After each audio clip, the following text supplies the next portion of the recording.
जरा सोचो, तुम एक ऐसी सुरंग में फंस जाओ जहां से बाहर निकला ही ना जा सके, फिर चाहे तुम कितनी भी कोशिश क्यों ना कर लो। कुछ ऐसा ही होता है इन लोगों के साथ। कहानी की शुरुआत होती है चाइना के एक पहाड़ी इलाके में, जहां एक लड़की लिफ्ट लेकर एक आदमी की कार में जा रही थी। अचानक उसे सीट के नीचे किसी लाश का हाथ दिखाई दिया। ये शरीफ सा दिखने वाला आदमी असल में एक सीरियल किलर है। उसी वक्त उसने कार रोक दी और तेज धार हथियार से लड़की का खून कर दिया। कुछ दिन बाद एक बस कुछ लोगों के साथ उसी रास्ते से जा रही थी, जब रेडियो अनाउंसमेंट हुई कि उस रास्ते पर एक्सीडेंट होने की वजह से आगे जाने की इजाजत नहीं है। फिर ड्राइवर टोनी ने कच्चे रास्ते की ओर बस मोड़ दी। अब बस के सामने एक सुरंग आ गई जहां से टोनी पहले कभी नहीं गुजरा था। वो आगे बढ़ने लगा और अचानक सुरंग में एक आदमी उसकी बस के सामने आ गया। इस सुनसान सुरंग में वो अकेला क्या कर रहा था, ये सोचकर सब डर गए, लेकिन वो आदमी एक पैसेंजर बनकर बस में चढ़ गया। ली ने अपने अखबार में देखा कि ये आदमी तो एक वांटेड क्रिमिनल है, लेकिन वो बिना बात खतरा मोल नहीं लेना चाहता था, इसलिए कुछ बोला नहीं। अब चलते चलते पूरे 20 मिनट हो चुके थे,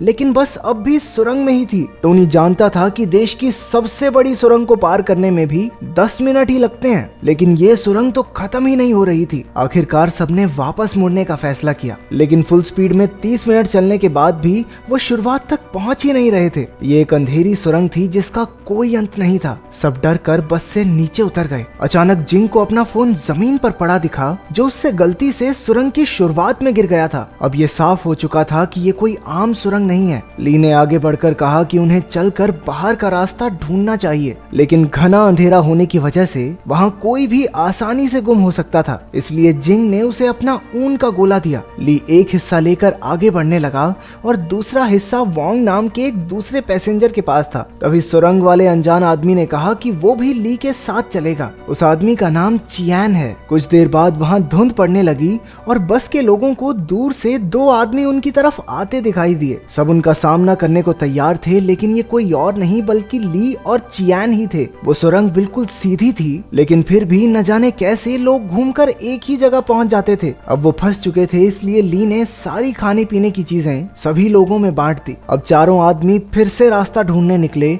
जबकि औरतें और बच्चे बस में ही रुक गए। थोड़ी देर बाद जिंग ने देखा कि सिर्फ 30 मिनट में ही उनकी बस पर धूल जम चुकी थी। घबराकर उसने सबको उठाया और बस से बाहर ले आई। उधर चारों आदमी भी एक बार फिर से वहीं पहुंच गए। टोनी ने देखा कि उनका खाना भी एकदम सड़ चुका था। इसका मतलब ये था कि इस भूल भुलैया में समय भी असली दुनिया के मुकाबले ज्यादा तेजी से बढ़ रहा था। उन्होंने बस में देखा तो उन्हें पूरी सुरंग का एक नक्शा दिखाई दिया, जो न जाने कौन वहां पर रखकर चला गया था। ली ने नक्शा समझने की कोशिश की, लेकिन उसी वक्त लाइट चली गई और अचानक ली भी गायब हो गया। वहां खून के निशान थे, जिसका पीछा करते करते सब एक खोखली दीवार तक पहुंच गए। उसे तोड़कर वो एक अजीब से कमरे में पहुंचे, जहां बहुत से गुम हो चुके लोगों की तस्वीरें थी। वहां पूरी जगह का इंजीनियरिंग डायग्राम पड़ा था। उसके मुताबिक यहाँ कुल मिलाकर 6 सुरंगें थी जो आपस में जुड़ी हुई थी। चियान ने हिसाब लगाया कि बाहर निकलने के लिए उन्हें 6 की 6 सुरंगों को पार करना होगा। उसके मुताबिक इसी कमरे में दूसरी सुरंग का रास्ता मिलेगा। कमरे में उन्हें एक अजीब सा कैलेंडर भी मिला, जिस पर सिर्फ 15 जुलाई की ही डेट थी। चियान ने उसे फाड़ दिया और उसके पीछे एक खुफिया दरवाजा मिला। उनके जाने के बाद कमरे के टीवी में एक औरत दिखाई दी, जो एक छोटी सी गुफा में कैद थी। इसके बाद वो सब दूसरी सुरंग में पहुंचे, जहां उन्हें उसी जगह पर अपनी बस मिली। लेकिन बस को देखकर ऐसे लग रहा था मानो वो महीनों से वहां खड़ी हो। बस में उन्हें अचानक से नूडल्स मिल गए, लेकिन टोनी ने बंदूक की नोक पर खाने पर कब्जा कर लिया। क्योंकि यहाँ पर समय बहुत तेजी से बढ़ रहा था, इसलिए सबको बहुत जल्दी भूख लग गई, जिसकी वजह से वो जानवरों की तरह बर्ताव करने लगे।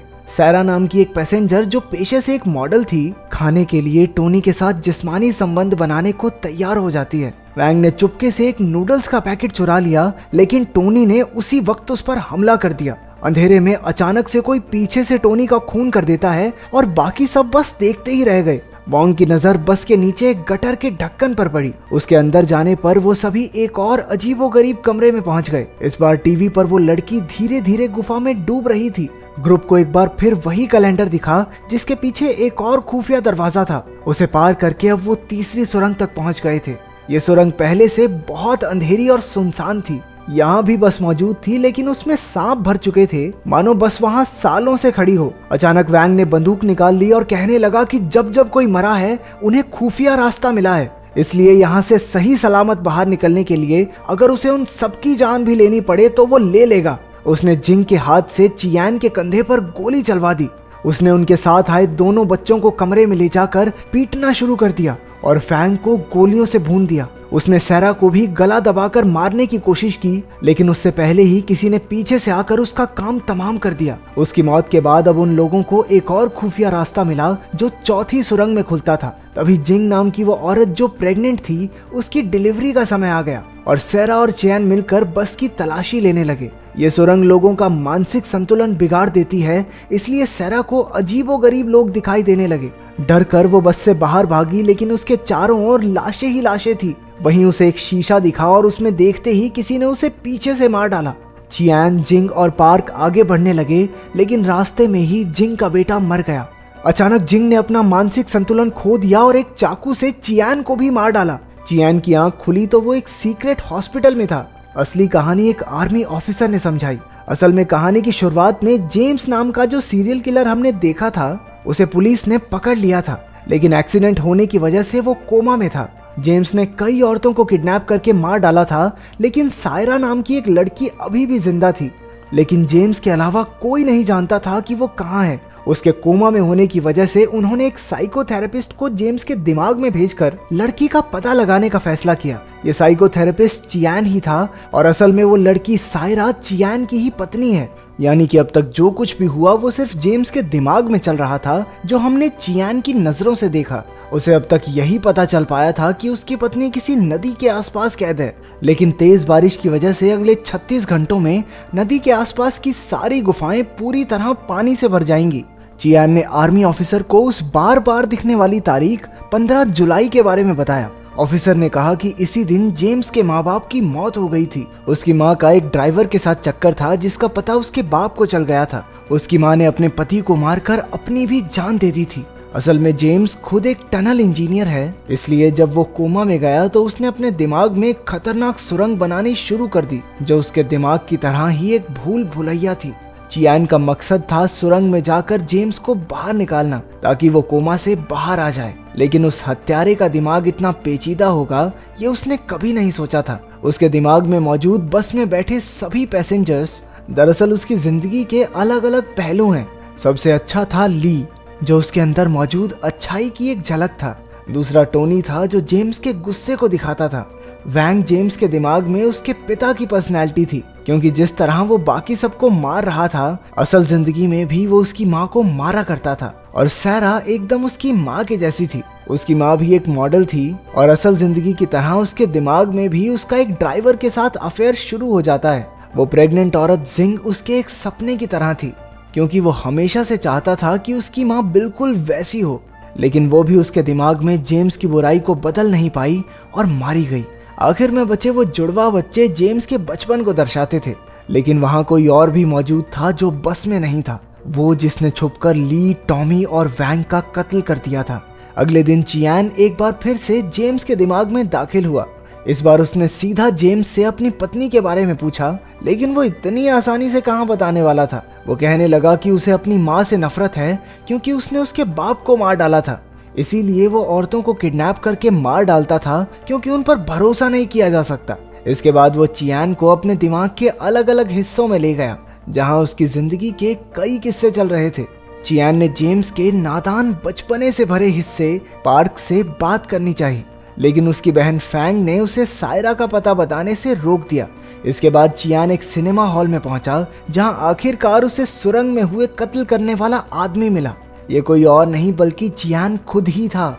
इसका मतलब था कि जेम्स का दिमाग इतना शैतान था कि जो भी उसमें झांकता वो खुद भी एक कातिल की तरह सोचने लगता। शैतान चियान ने बताया कि वो सायरा को बचाना नहीं चाहता, इसीलिए उसने एक एक करके सुरंग में सबका खून कर दिया और नए जन्मे बच्चे को भी मार डाला। इसके बाद वो असली चियान को एक अंधेरी जगह पर ले आया, जहां उनका आखिरी मुकाबला होगा। जल्द ही जबरदस्त लड़ाई शुरू हो गई, लेकिन जैसे ही असली चियान जीतने वाला था, एक और शैतान चियान वहां आ गया, जिसका सीधा मतलब ये था कि शैतान कभी मरेगा नहीं। उधर बारिश काफी तेज हो रही थी और पानी अब सायरा की गर्दन तक पहुंच चुका था। तभी असली चियान के दिमाग में एक आइडिया आया। अगर वो अपनी जान दे दे तो उसके साथ साथ उसकी बुराई भी खुद ब खुद मारी जाएगी। उसका प्लान काम कर गया और जेम्स के दिमाग से बुराई का नामो निशान मिट गया। इसके साथ ही हॉस्पिटल में जेम्स कोमा से बाहर आ गया और उसने तुरंत पुलिस को सायरा का पता बता दिया। आखिरकार सायरा को तो एन मौके पर बचा लिया गया, लेकिन चियान कभी नहीं उठा। वो अब उसी सुरंग में हमेशा के लिए कैद हो चुका है। ये थोड़ी पेचीदा कहानी है, तो तुम्हें इसके ट्विस्ट में क्या समझ में आया कमेंट्स में जरूर बताना। देखते हैं कहानी लोगों को समझ में आई भी है या नहीं।